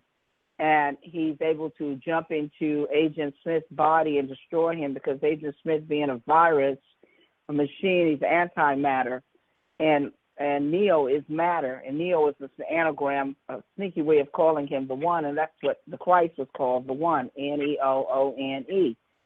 And so when you jump into the physical matter goes into antimatter, it makes it explode. So the resurrection is the opposite, going through Neo's body in the opposite direction resurrects him. So ascension, is a light body, you transform into this light body, you're able to defy gravity because he's flying. He's not Superman, but he's defying, he has dominion over gravity. You know what I'm talking about? His light body means that the transformation means that we don't have to be tied or subjected to the earth, that we can do greater things. And this is what I think Joseph was talking about, the Christ consciousness coming upon the earth, embodying flesh to walk through this walk of adversity that we have and experience on earth, to show us that he coming as a man, taking on our human traits, and not using magic or witchcraft like the other side here uses, you can overcome all of this, and that you don't have to dabble into witchcraft and other things, that you have dominion over this earth. And once you go through an ascension, and I think the ascension has a lot to do with purification, that if you give up all of this here on earth, because a lot of people can't ascend or can't let their consciousness evolve because they are tied too much to the materialistic or the material world. They see the material world as real, and they don't see what's really real. Do you see? The things that are unseen is the real world, but they're looking at the physical, and they think that the physical is real, so they tie themselves to the physical, and then they miss the point, of the consciousness. What consciousness is these things like principles of truth, love. You see what I'm talking about? Empathy, sympathy. It's the things that makes us human. And this is the things that, once we know the difference between the two, that we can ascend into our higher consciousness, our higher, like we will start unfolding as to who we really are. And then we can use these God powers and defy gravity, defy any and everything, that we can solve all problems because we've gone within, and the knowledge and who we really are is within us. But as long as we believe the programs and the ignorance and the illusions and everything that's pulled down over us, we see ourselves as weaklings, and that we need a king, we need a president, we need politicians, we need all these governing bodies to decide for us, when everything is within our reach, within us. Yeah, we need a priest. Because people feel like they need everything outside of themselves but what's inside of them. And they're codependent on everything that's outside of them. Like, look at the people who are codependent on drugs, codependent on sex, which is lust, codependent on food, because they overeat, indulge. You see what I'm talking about? They're codependent on all of these things that makes them unhappy, because they think this is going to lead them somewhere that's going to elevate their consciousness, but it's not. Because what's inside of us is greater than what's outside of us in the world. Because there are atheists that don't believe in God, because what do they believe in? They believe in the material. They believe in technology. They believe in what the technology is offering. Because why? Because it's tangible. Because they can touch it. They can see it. But they can't see the invisible. They can't see the universal laws and principles. They don't know what love is because they've been taught something else, which in turn makes ignorance. And ignorance, like I said, is not a bad word. It has the word ignore sitting right in the middle of that word, because you're ignoring facts that you should know, facts that is inside of you. But what do you want to believe? What is it you want to believe? What are you distracted by? I saw a go ahead. The other day. A billboard said, it was up there and it was advertising some church, but basically it said, "Where will you spend eternity?" And I had to kind of laugh because I said, wait a minute, hasn't eternity already started? I mean, aren't we like in the middle of it somewhere? Right. Why do I have exactly. Right. I know. Hold eternity. I know. When people ask me anymore how old I am, I often tell them I'm eternal. It's true. Well, it's true because you know why? You know why you're internal? Because you're not the body. See, people identify with the body, and they think the body is them. They don't know that the body only has a certain amount of time in the physical realm. But the spirit, which is the astral body, if you see them in the Matrix going up and down the telephone lines, and their physical bodies are asleep in the ship, the astral body is a separate entity, and it has its own life. The same way when people say I astral travel, because back in the day, we got all these maps that are 1,000 years ago, 2,000 years ago maps. And they say, wow, how did they map the Earth? There was no airplanes. There were no jets.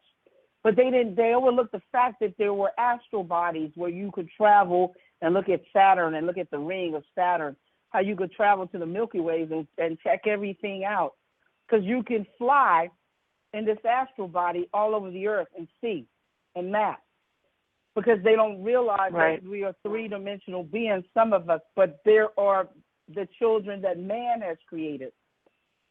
And I want to go into Genesis for a moment, and I want you to realize that the other side, I'm going to call them the witches and the warlocks. That's what I'm going to call them, because they're the ones who are creating these illusions. Well, they want you to believe that they got all these anagrams. And an anagram is words that are going backwards, and they're called spells or spelling. This is why you got your butt whipped in school when you were taught spelling and you didn't get it. See, because if you were taught math, then you would be a co-creator, because all architects, all engineers, all inventors create with mathematics, calculus, physics, sacred ancient geometry. You see what I'm talking about? But going back to Genesis, Genesis is an anagram. And what is Genesis? It doesn't make no sense because it's an anagram. What Genesis? Okay, now let's flip Genesis around. And Genesis, when it's turned around and flowing in the right direction, is genes. Genesis. When it goes the other way, it's two words, is Isgenes. So in Genesis, which is genes, it's talking about the birthing of two different species here on Earth. And this is what I think that Joseph was trying to talk about, but let me apply it in a practical form so you can really understand what he's trying to say. God says that his children, three-dimensional, 3D beings, were already here. They had already replenished the earth. Then when the Elohim or the Nephilim, when they landed here, a third of them, when they fell from heaven, they saw God's children. They were very envious and jealous. They said, let us create children in our image, mankind, or a kind of man, but not a human, not a 3D beings with, three-dimensional beings. So when this is where mythology comes in. When they started to mix with the humans, we'll call it alien, because alien means unknown. That's all alien means, unknown. The alien DNA mixture with the three-dimensional beings, they supposedly created like Hercules, Pegasus, the giants that you read about in the Bible, all of these mythical beings that had alien DNA, Apollo, Diana, Zeus, Juno, because the Roman and the Greeks, they all had these different names, but they were talking about the same gods or demigods. So this is where these children came in, especially we're just going to focus on the giants because that's referenced in the Bible, you see, because all these other beings are supposed to be mythical, you know what I'm saying? You can't find proof that any of them existed or some proof, you know what I'm saying? But anyway, this is where man started to creating in the lab. He started creating his own children, test tube babies. That's right, test tube babies, petri dish babies, artificial inseminated babies, and their clones. He started creating the clones. Now, these are all like one-dimensional beings. And let me tell you how deep man really gets. Man wanted a stronger animal. And the people, they can't tell the difference from what God has created as opposed to what man has created. So let me just tell you, some people will just say, God created everything. And I say, no, God didn't create everything. Let's take this mule, for instance. That was created by man. It can't even duplicate itself. It can't even replicate itself. It's a seedless, soulless thing. Man took a horse, which was bigger, but it was weaker. And he took a donkey, which was smaller, but it was stronger.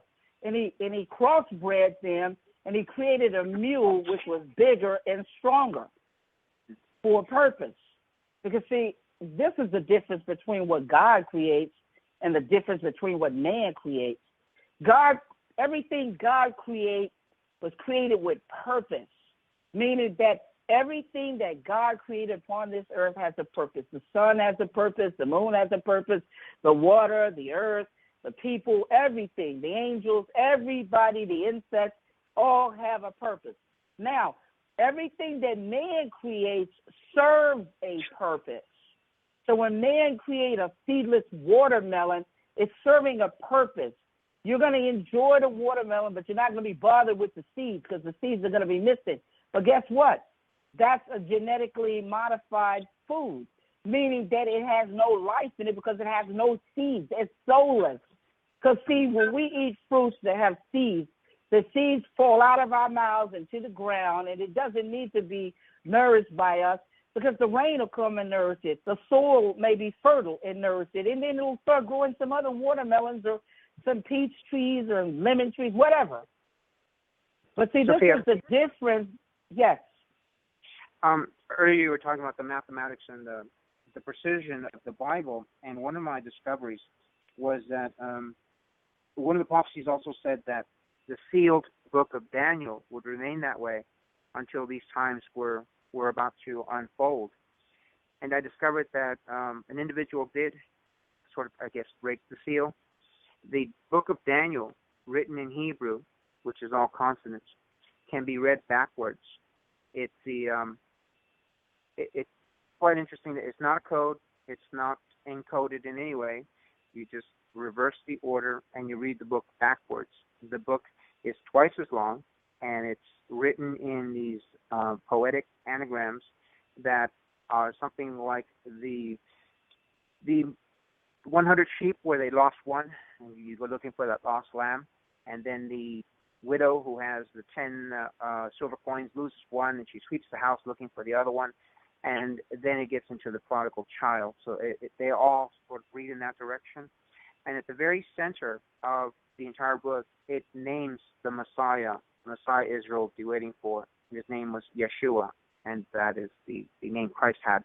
So I wanted to let you guys know about that. Well, the times are away. The anagrams was go ahead. I was going to tell them the anagrams was created to block you from seeing. And I wanted to go to, wait a minute, Lisa, just to tell you that there are other beings here that are one-dimensional beings, and you are a three-dimensional being. You are eternal. Then you go ahead. I'm done. That's what I was saying to.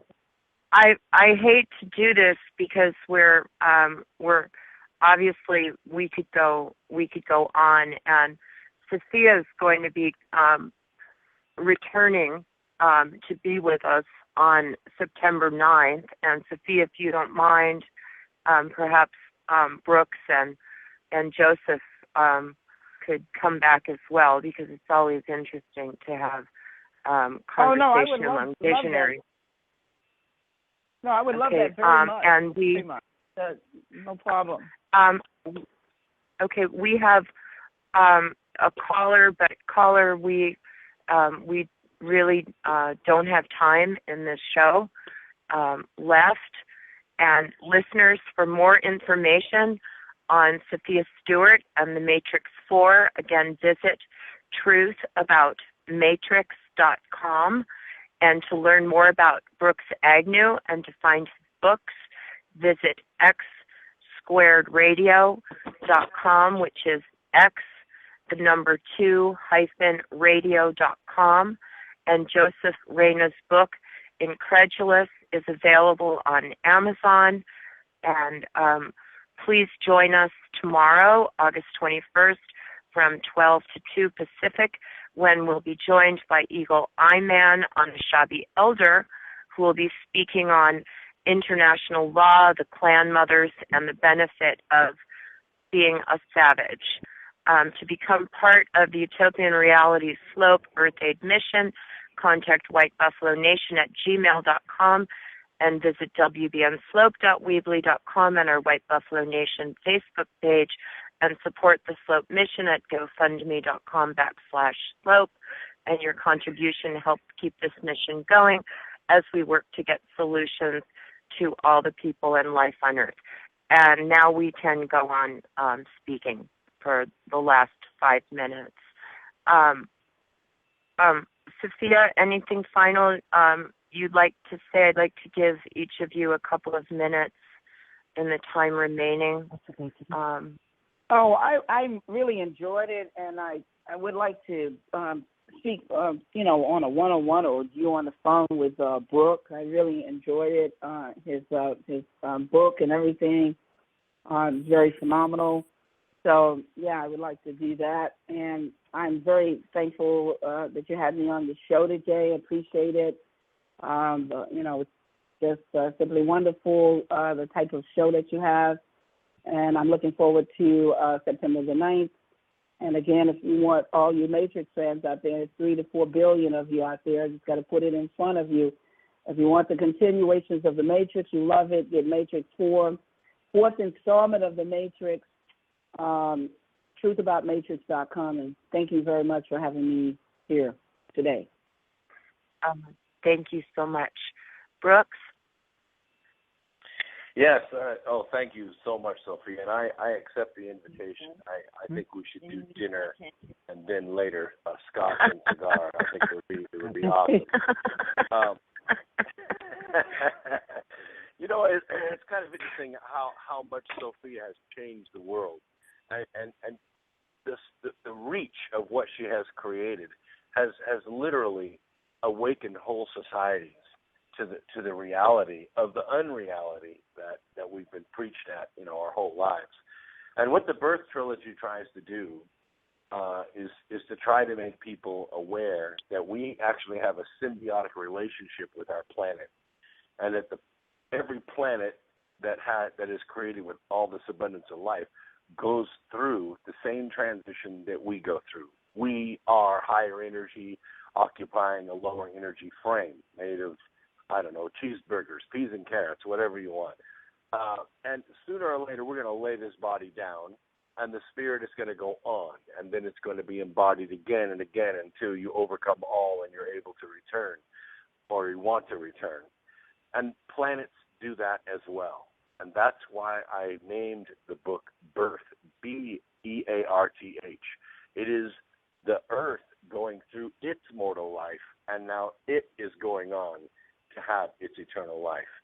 And we, as symbiotic beings, came from all over the universe. That's why there are 7 billion of us alive here right now. And we are dividing right now. We're dividing into separate groups. Higher energy beings that are full of love and mercy and charity, and we understand who we are, why we're here, what we're supposed to be doing, and the rest of the beings on this planet who believe that we have to own land and we have to have gold and we have to have dominion over other people. We are dividing. It's happening right before us. And I think this election we're going through right now is like a type and a shadow of that division. Every time we've voted for presidents in the past, it's been the same guy on both sides of the equation. It doesn't matter who you vote for. But now it's different. Between Sophia's work and my work and Joseph's work and other writers and creators like us, we have awakened millions and millions of people. And now we are squared off one against the other. And it's time to choose. And I don't think there's anybody listening to us today that would disagree with that. Thank you, Brooks. So, Joseph? Hey, thank you for having me on your show. And thank you, Sophia and Brooks. Oh, you're welcome, hon. One other clue that I came across in Rennes-le-Chateau in the work of the Da Vinci Code, if you've ever been to Rennes-le-Chateau or seen paintings of it, pictures of it, behind the altar, each of the two, Joseph and Mary, are holding a Christ child. That was also another clue to the twin being there. But if you do go to Amazon, my book is available on Nooks and Barnes & Noble. But Amazon allows the Look Inside feature. You can read the first 16 pages. If you sign on, you can read 38. And that'll give you a good example of what it is I've put together. Wonderful. Wonderful. Thank you all for joining us. I'm sorry? Thank you, Lisa. Thank you, Lisa. Oh, it's a pleasure. 3 of my favorite visionaries. Listeners, join us. And thank you all for being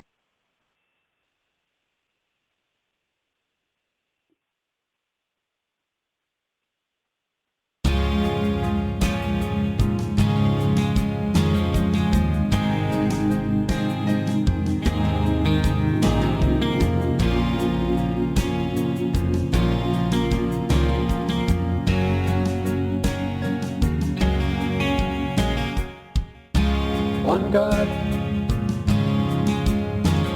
one creator, one universe, one supreme, one divine.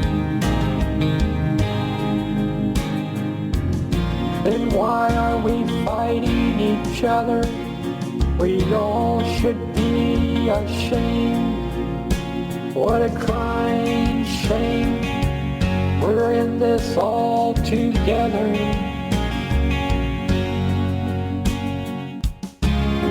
When do we say enough is enough?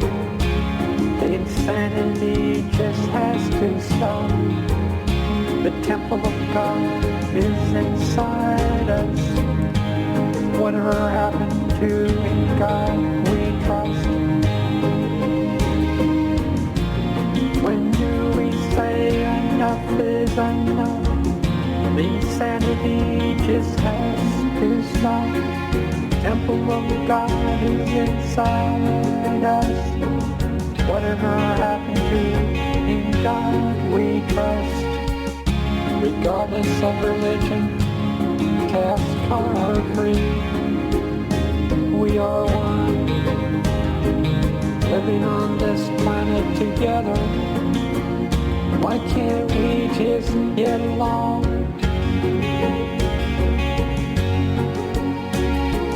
Regardless of religion, caste, color, or creed, we are one, living on this planet together.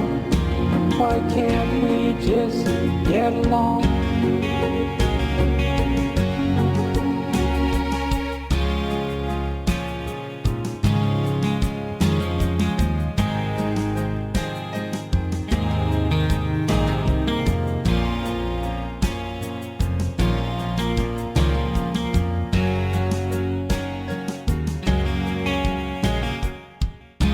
One God,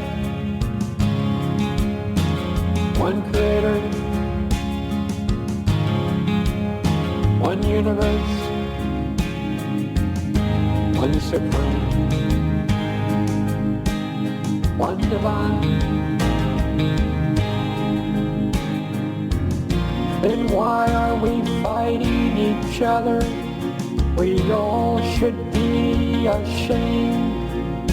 What a crying shame. We're in this all together.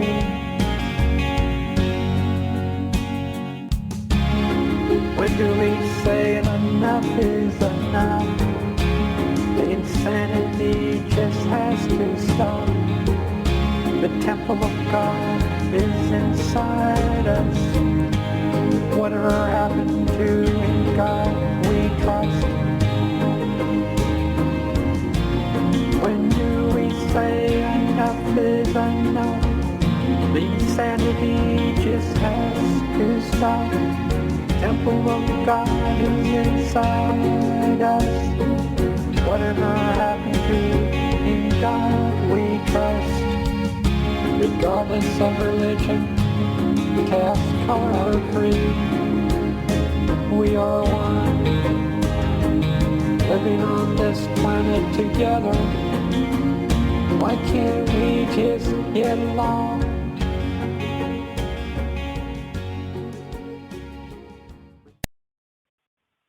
Again, thanks for joining us. Together, let's sustain life on planet Earth.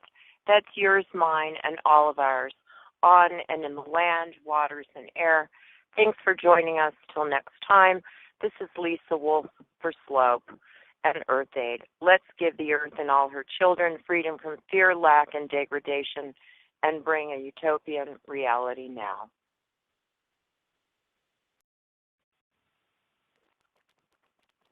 Quick trips to Walgreens are always a win because Walgreens has a surprising amount of stuff, like everything I need to get through my crazy morning routine.